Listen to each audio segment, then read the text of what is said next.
अगर हम आज नहीं जागे तो आने वाली पीढ़ी हमें कभी माफ नहीं करेगी। ये बेहद गंभीर और झकझोर देने वाले शब्द देश के किसी आम नागरिक के नहीं बल्कि मध्य प्रदेश कैडर के सीनियर आईपीएस अधिकारी और वर्तमान एडीजी राजा बाबू सिंह के हैं।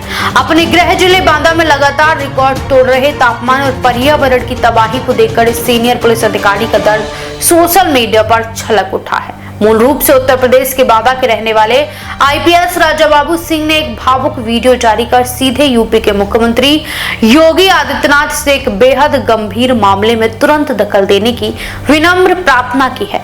उन्होंने कहा कि पिछले कई दिनों से अखबारों में यह पढ़ना उनका अपना बांदा जिला अब दुनिया के सबसे गर्म स्थानों में शुमार हो चुका है, उनके लिए बेहद कष्टदायक है। अधिकारी ने सवाल उठाया कि बांदा के पास केन नदी, बेतवा नदी और उनकी सहायक नदियां जैसे विशाल प्राकृतिक संपदा होने के बावजूद सिर्फ और सिर्फ मिसमैनेजमेंट यानी कुप्रबंधन के कारण आज वहां की जनता इस भयानक स्थिति को झेलने पर मजबूर है।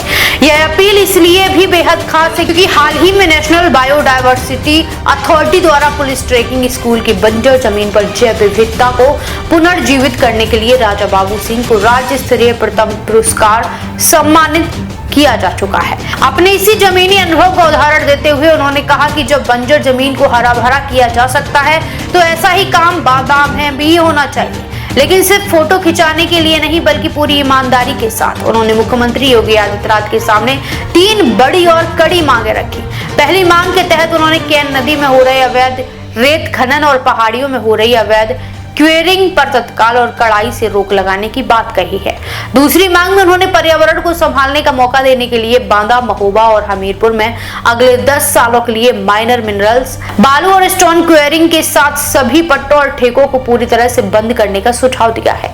वहीं अपनी तीसरी मांग में उन्होंने बांदा में बड़े पैमाने पर वृक्षारोपण के लिए बेहद प्रतिबद्ध और जिम्मेदार अधिकारियों को तैनात करने की अपील की है, जो वहां की विलुप्त हो चुकी हरियाली को वापस ला सके। वीडियो के आखिरी में भी आईपीएस अधिकारी ने यह भी पूरी तरह साफ किया कि वे एक सर्विंग पुलिस ऑफिसर है और सिविल सर्विस कंडक्ट रूल्स यानी सरकार आचरण नियमावली की मर्यादा से अच्छी तरह बंधे हैं, लेकिन अपने गृह जिले की दुर्दशा और बांदा पर लग रहे इस अत्यधिक गर्मी के कलंक को वे एक बेटे के तौर पर नहीं देख पा रहे थे। इसलिए उन्होंने बहुत ही विनम्रता पूर्वक मुख्यमंत्री योगी आदित्यनाथ से यह व्यक्तिगत और भावुक अपील की है। जब एक सीनियर पुलिस अधिकारी द्वारा सीधे सूबे के मुख्यमंत्री से पर्यावरण और अवैध खनन को लेकर लगाई गई यह गुहार प्रशासनिक और राजनीतिक गलियारों में एक बड़ी बहस का मुद्दा बन गई है। देश विदेश की तमाम बड़ी खबरों के लिए देखते रहें किनी टाइम्स। वीडियो को लाइक करें, चैनल को सब्सक्राइब करना ना भूलें।